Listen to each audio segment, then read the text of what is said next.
Hi everyone, आप सभी anganwadi workers का, सेविकाओं, सहायिकाओं का और सभी लोगों का फिर से एक इन्फॉर्मेटिव और एक बहुत ही यूजफुल वीडियो पर स्वागत है। वीडियो में आगे बढ़ने से पहले मैं आप सभी को पहले ही बता दूं, वीडियो थोड़ी सी लंबी होगी क्योंकि वीडियो में जानकारी काफी यूजफुल और इन्फॉर्मेटिव है। हम उम्मीद करेंगे कि जितना हो सके आप वीडियो को लाइक जरूर कर दीजिएगा। आप लाइक करते हैं अच्छा लगता है। हम आपके लिए ऐसी ही यूजफुल वीडियो लेकर के आते हैं। तो फाइनली आते हैं अपने पॉइंट की ओर। पिछले दिनों नीतीश कुमार जी की अध्यक्षता में बिहार कैबिनेट ने जो है बहुत बड़ा नियम जो है पास किया हुआ था। आंगनबाड़ी के संबंध में एक बड़ा बदलाव करते हुए नया चयन मार्गदर्शिका जारी की गई थी। फाइनली उसके संबंध में आईसीडीएस की ओर से नया ऑफिस लेटर आ चुका है। हम आपको सारी चीजें समझाएंगे कि अब जो है आंगनबाड़ी सेविका सहायिका का चयन किस प्रकार का होगा और किसको कैसे लाभ मिलेगा। वीडियो में देखने का कोई यूजफुल लगे, मैं फिर से याद दिला दूं, वीडियो को लाइक कर दीजिएगा, वीडियो को जरूर शेयर भी कर दीजिएगा। तो फाइनली जो भी सेविका सहायिका या फिर लोग इस वीडियो को देख रहे हैं, वीडियो को पूरा देखिएगा। इस ऑफिशियल लेटर, इस नियम का इंतजार पिछले कई दिनों से हो रहा था। जैसे कि आपको ध्यान होगा, आज से कुछ दिन पहले मुख्यमंत्री नीतीश कुमार जी की अध्यक्षता में कैबिनेट से सेविका सहायिका चयन करने का तरीका, बहाली करने का नया तरीका का नियम पारित किया गया था। उसके संबंध में बिहार सरकार समाज कल्याण विभाग की ओर से पूरा का पूरा नियम जारी हो चुका है। मैं फिर कहूँगा, वीडियो थोड़ी सी लंबी होगी क्योंकि लेटर काफी बड़ा है। मैं पार्ट 1 में आपको कुछ इंपॉर्टेंट चीजें समझाने की कोशिश करूंगा, उसके बाद दूसरे पार्ट में सारा नोटिस को मैं क्लियर कर दूंगा। यहाँ पर आप लोग देख पा रहे हैं, बिहार सरकार समाज कल्याण विभाग अधिसूचना है और ये हेडिंग यहाँ पर आप देख सकते हैं किस लिए जारी किया गया है। समेकित बाल विकास सेवाएं अंतर्गत आंगनबाड़ी सेविका सहायिका चयन मार्गदर्शिका 2022, यानी कि अब चयन, अब बहाली किस प्रकार होगी। देखिए, हम उम्मीद करेंगे कि आप जितना हो सके वीडियो को लाइक जरूर कीजिएगा। आप लाइक करते हैं, हमें अच्छा लगता है। हम आपके लिए ऐसी यूजफुल वीडियो लेकर के आते हैं। साथ में इस वीडियो को उन महिलाओं के साथ जरूर शेयर कीजिएगा जो इन फ्यूचर सेविका या सहायिका बनना चाहती हैं। अब देखिए, लिखा गया यहाँ पर आंगनबाड़ी सेविका सहायिका के चयन हेतु मार्गदर्शिका निम्न प्रकार से अधिसूचित की जाती है। अब देखिए, यहाँ पर इस मार्गदर्शिका को, इस नियम को आंगनबाड़ी सेविका सहायिका चयन मार्गदर्शिका 2022 माना जाएगा, क्योंकि 30-40 वर्षों के बाद ये नियम में बदलाव हो रहा है। यह पूरे बिहार राज्य में लागू होगी। यह आदेश निर्गत तिथि से ही प्रभावी होगी। और तिथि कब की है मैं आपको वो भी दिखा दूं कि ये लेटर जो है कब जारी किया गया है। तो क्लियरली आप नीचे यहाँ पर जब देखेंगे तो देखिए, ये जो लेटर है वो 1 नवंबर को ही यहाँ पर जारी कर दिया गया है। अब आते हैं अपने लेटर की ओर, जरा ध्यान से देखिएगा, वीडियो थोड़ी सी लंबी होगी। देखिए, यहाँ पर जो लिखा गया, आंगनबाड़ी केंद्र से अभिप्रेत जो है आईसीडीएस के अंतर्गत परियोजना के क्षेत्राधीन वार्ड अंतर्गत जनसंख्या के आधार पर जो है निर्धारित चौहद्दी में जो आंगनबाड़ी केंद्र स्वीकृत होंगे वहां पर सेविका सहायिका की बहाली होगी। सेविका सहायिका से अभिप्रेरित वह है कि आंगनबाड़ी केंद्र के लिए सेविका और सहायिका के कार्य हेतु चयनित महिला। वार्ड सदस्य पंच से अभिप्रेरित वह है कि पंचायती राज अधिनियम 2006 के उपबंधों का अधीन किसी ग्राम पंचायत का पंच या फिर उसका वार्ड सदस्य। यहाँ पर ये आपको कुछ जानने की जरूरत नहीं है, सीधे हम नीचे की तरफ आते हैं। देखिए, वार्ड की आम सभा क्या होता है, अभी आम सभा खत्म नहीं किया गया है। इससे अभिप्रेरित है किसी वार्ड अंतर्गत स्थित आंगनबाड़ी केंद्र हेतु आंगनबाड़ी सेविका सहायिका चयन के लिए उस केंद्र के पोषक क्षेत्र के उपस्थित वयस्क सदस्यों की आम सभा की उस महिला को चयन किया जाए या नहीं किया जाए।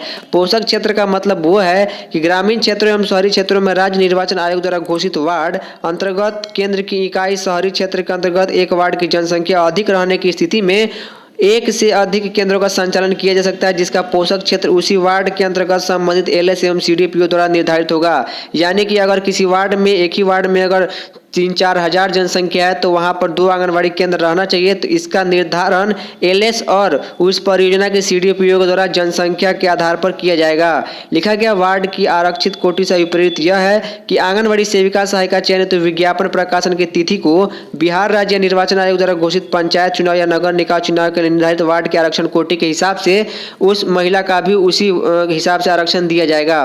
लिखा गया है कि आंगनबाड़ी सेविका सहायिका की नियुक्ति प्राधिकार से विपरीत है, जिला प्रोग्राम पदाधिकारी के अंतर्गत अब इसकी नियुक्ति की जाएगी। अब देखिए, अर्हताएं क्या है, इसके बारे में आपने काफी हाईलाइटेड खबरें देख चुकी हैं। सेविका के लिए जो है न्यूनतम शैक्षणिक योग्यता 12वीं यानी इंटर अथवा समकक्ष होगी। सहायिका के लिए जो है अब फिलहाल जो है कम से कम मैट्रिक रहने वाली है। और नीचे यहाँ पर देखिए लिखा गया है कि सभी पदभार समर्पित आवेदनों में सर्वोच्च शैक्षणिक योग्यता। मान लीजिए कि एक से अधिक लोगों का जो है फॉर्म गिरा हुआ है किसी आंगनबाड़ी सेविका सहायिका चयन के लिए, तो जिसका मार्क्स ज़्यादा होगा उसका चयन किया जाएगा। अगर मान लीजिए कि 2 महिलाएं ऐसी हैं जो सहायिका बनना चाहती हैं और दोनों ने मान लीजिए इंटर किया हुआ है और दोनों का जो मार्क्स है इंटर में बिल्कुल सेम है, तो उसमें से जिसका एज ज़्यादा होगा, अधिक उम्र वाली महिला को चुना जाएगा। सीधे सीधे लिखा गया है। आंगनबाड़ी सेविका सहायिका के लिए 18 वर्ष न्यूनतम, अधिकतम 35 वर्ष की उम्र सीमा रहेगी।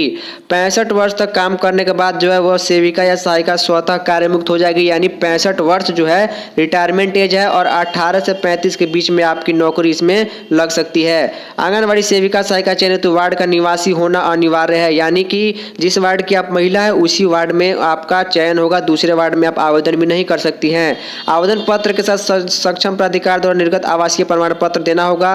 वार्ड भी वहां पर अंकित रहना चाहिए। लिखा गया आंगनबाड़ी सेविका सहायिका चयनित तो विज्ञापन प्रकाशन की तिथि को बिहार नगर निकाय चुनाव, घोषित पंचायत चुनाव, नगर निकाय चुनाव के लिए निर्धारित वार्ड की आरक्षित कोटि के अंतर्गत जो महिला अभ्यर्थी आती है वही आंगनबाड़ी सेविका सहायिका चयन के लिए योग्य होगी।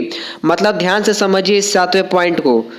मतलब ये कह रहा है कि मान लीजिए कि राज्य निर्वाचन आयोग द्वारा, बिहार राज्य निर्वाचन आयोग द्वारा मान लीजिए कि आपके वार्ड में महिला के लिए मान लीजिए कि एससी के लिए सीट आरक्षित है, तो आंगनबाड़ी सेविका या सहायिका भी एससी के लिए ही उसको प्राथमिकता दिया जाएगा। अगर मान लीजिए कि जब भी चुनाव हुआ था आपके वार्ड में, जैसे कि अभी होने ही वाला है, और आपके वार्ड में ओबीसी महिला अभी उसके लिए सीट रिजर्व है, तो आंगनबाड़ी सेविका सहायिका ओबीसी ही बनेगी, क्योंकि यह बाहुल्यता के आधार पर चयन किया गया है। अगर उस कोटि की महिला नहीं मिलती है तो अन्य कोटि पर विचार किया जाएगा, उसका नियम अलग से है। निर्भरता यह है कि अगर उस महिला पर किसी प्रकार का न्यायालय द्वारा दंडित किया गया हो या फिर अनियमितता के आरोप में चयन मुक्त किया गया तो उसकी बहाली नहीं की जाएगी। चयन की प्रक्रिया क्या है, यहाँ पर नियम पहला देखिए लिखा गया है कि चयन के लिए सबसे पहले अब जो नोटिफिकेशन डीपीओ ऑफिस के द्वारा जो है 2 प्रमुख हिंदी समाचार पत्रों एवं संबंधित जिला के ऑनलाइन पोर्टल पर प्रकाशित किया जाएगा। रिक्ति हेतु आवेदन जिला पोर्टल पर ऑनलाइन लिए जाएंगे। आवेदन के साथ ही सेल्फ अटेस्टेड शैक्षणिक प्रमाण पत्र, जाति प्रमाण पत्र, निवास प्रमाण पत्र, मैट्रिक अथवा समकक्ष योग्यता जिसमें आवेदिका की जन्म तिथि अंकित हो आदि कागजात अपलोड ऑनलाइन ही कराए जाएंगे।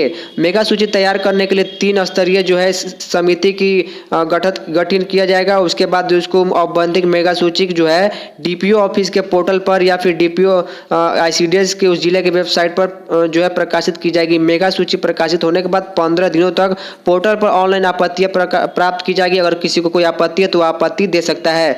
कंडिका 5 सेकंड में वर्णित त्रिस्तरीय स्क्रीनिंग समिति द्वारा आपत्ति का निराकरण करते हुए अंतिम मेगा सूची फाइनल मेरिट लिस्ट जब तैयार हो जाएगी तो फाइनल मेरिट लिस्ट को जिस परियोजना में जिस केंद्र के लिए सेविका सहायिका बहाली के लिए आवेदन आया हुआ है उस सीडीपीओ और एलएस को ये सौंपा जाएगा कि वहां पर जो है आपत्ति और सारी चीज़ों को देख करके आम सभा महिला पर्यवेक्षिका की अध्यक्षता में कराएं और उसके बाद उस काम को संपन्न करें।